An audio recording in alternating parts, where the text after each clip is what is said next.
Viewers, हम पढ़ रहे कक्षा 9वीं गणित ब्रिज कोर्स और आज हम इसमें पढ़ने वाले हैं पेज नंबर 30। तो पेज नंबर 30 की शुरुआत में जो दो प्रश्न दे रखे हैं पिछले पेज के ही है, जिसमें ए में से बी को घटाना था। तो इसको घटाने के लिए जैसा कि हमने पहले करा था वैसा ही करेंगे। तो ए वाली जो संख्या वो है ऋण 30, इसमें से हमें घटाना, तो यहाँ घटाव का निशान लगाएंगे और फिर यहाँ आ जाएगा 14। ठीक है, तो यहाँ पे इस प्रकार से 14 आएगा। अब इसको और हल करेंगे तो ये हो जाएगा ऋण 38। अब ये ऋण है और इसका गुणा अंदर वाली जो धन की संख्या उसके चिन्ह धन से होगा, तो ऋण धन ऋण ही रहेगा और ये 14 हो जाएगा।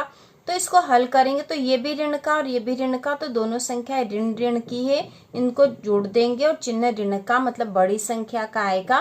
तो इनको जोड़ देंगे तो 8 और 4 12 की 2, असिल का 1, 3 और 1 4 और 1 5। तो इस प्रकार से ऋण के 12 इसका उत्तर आएगा प्रश्न नंबर चौथे का।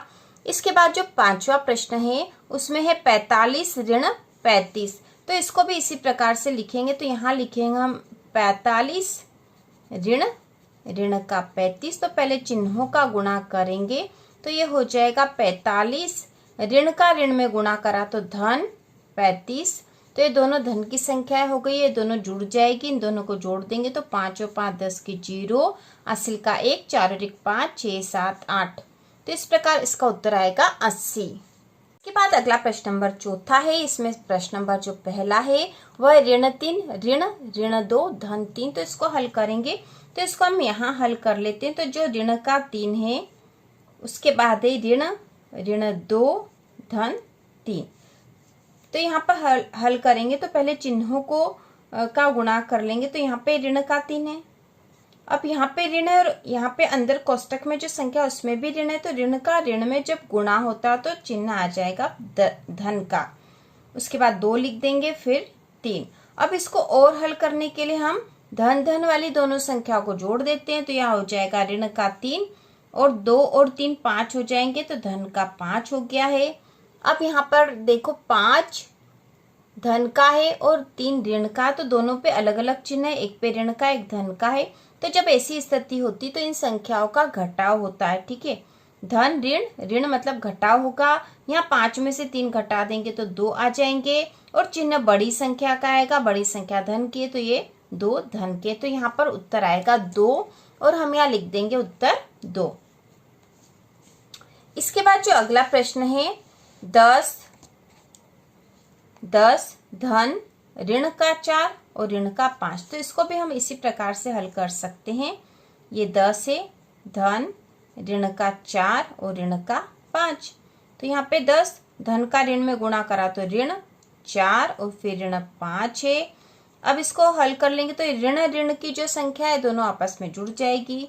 तो धन ऋण का 4 और ऋण का 5 हो गए ऋण का 9। अब यहाँ पे 10 में से 9 घटाना तो 1 बचेगा, तो यहाँ उत्तर दूसरे वाले में आएगा 1। इसके बाद जो अगला तीसरा प्रश्न है इसमें ऋण 35 धन 10 ऋण 5। तो यहाँ है जो तीसरा है ऋण 35 धन 10 ऋण 5। तो पहले ऋण ऋण वाली संख्या को जोड़ लेते हैं।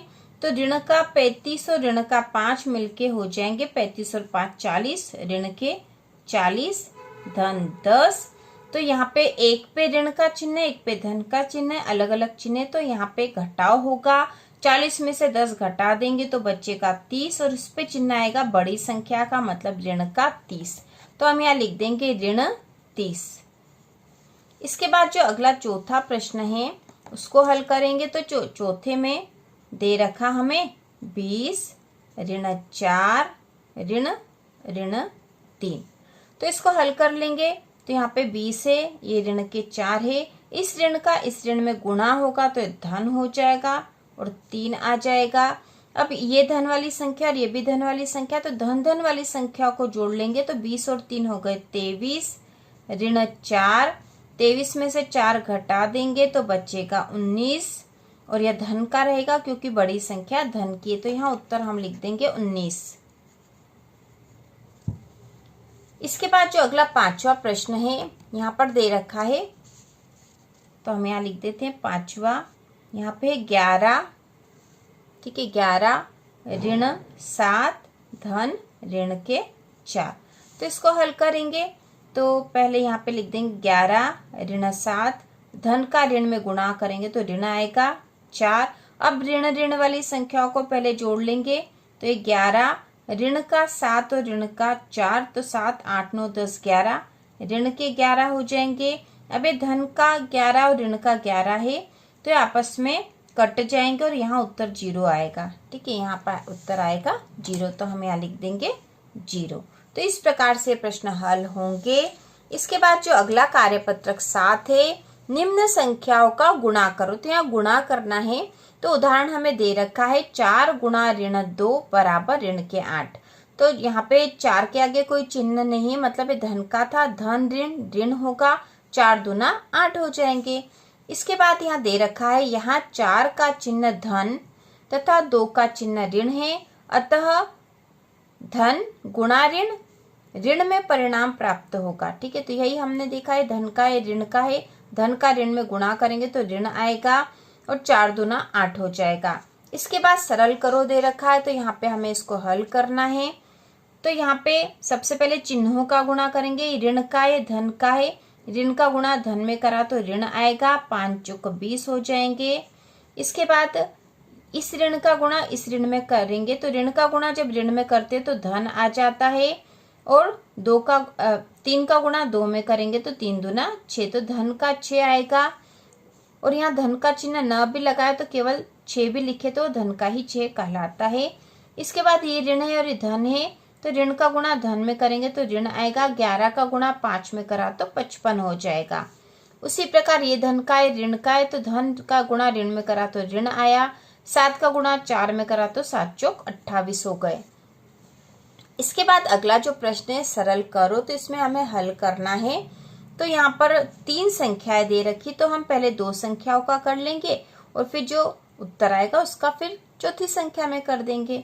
तो सबसे पहले इन दोनों का कर लेते हैं। तो यहाँ ऋण का गुणा ऋण में करेंगे तो धन आ जाएगा, और 2 का गुणा 3 में करेंगे तो 6 आ जाएगा। तो यहाँ पे 6 हो गया है, गुणा है ऋण का 4, तो 6 में ऋण का 4 का गुणा करेंगे तो 6 का गुणा 4 में करा तो 6 चौक 24, और ये धन का गुणा ऋण में करा तो ऋण के 24 यहाँ उत्तर आएगा।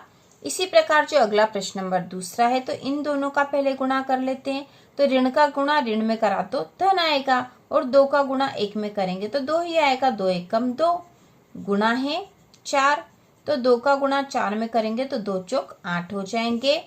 इसी प्रकार जो तीसरा जो प्रश्न है वह है ऋण 2 गुणा ऋण 1। तो इन दोनों का पहले कर लेते, ऋण का गुणा ऋण में करा तो धन हो जाएगा, 2 का गुणा 1 में करेंगे तो 2 आ जाएगा, फिर गुणा है ऋण का 3। ठीक है, इसका गुणा ऋण का 3 से करना है, तो ये धन का और ये ऋण का धन ऋण ऋण हो जाएंगे, 2 तिया 6 आ जाएगा, तो ऋण का 6 इसका उत्तर आएगा। इसके बाद जो अगला है, तो इन दोनों का पहले गुणा कर लेते हैं और फिर इन दोनों का गुणा करके यहाँ लिख देंगे। तो यहाँ पे ऋण का गुणा ऋण में करा तो धन आ जाएगा, 2 का गुणा 3 में करा तो 2 तिया 6, फिर गुणा इन दोनों का गुणा करके लिख देते हैं आप। तो ऋण का गुणा ऋण में करेंगे तो धन आ जाएगा, 1 का गुणा 4 में करेंगे तो 4 आएगा। तो यहाँ पे दोनों धन की संख्या प्राप्त हो गई, 6 गुणा 4 मतलब 6 चौक 24 हो जाएंगे यहाँ पर उत्तर। इसी प्रकार अगला जो 5वां है, इसमें भी इन दोनों का गुणा पहले कर लेंगे और फिर इन दोनों का गुणा करके यहाँ लिख देंगे। तो यहाँ पे जो 10 है धन के हैं, धन का गुणा ऋण में करा तो ऋण होगा, 10 का गुणा 10 में करेंगे तो 100। अब यहाँ पे गुणा, इसी प्रकार यहाँ पे ऋण का 10 और गुणा धन का 10 है, तो ऋण का गुणा धन में करेंगे तो ऋण आएगा, 10 का गुणा 10 में करेंगे तो 100 आएगा। ठीक है, तो यहाँ पे ये दोनों संख्याएं ऋण की है, तो ऋण का गुणा ऋण में करेंगे तो धन आ जाएगा, 100 का गुणा 100 में करेंगे तो 10,000 यहाँ पर आ जाएंगे। तो 100 का 100 में जब गुणा करते हैं तो 1 2 3 4 जीरो लग जाएंगे और आगे 1 आ जाएगा। तो इस प्रकार से यहाँ पर इसका उत्तर आएगा। तो पेज नंबर 30 के सारे प्रश्न हम हल कर चुके हैं। तो इसी प्रकार के और वीडियो देखने के लिए कक्षा 9वीं की संपूर्ण तैयारी के लिए चैनल को सब्सक्राइब कीजिए।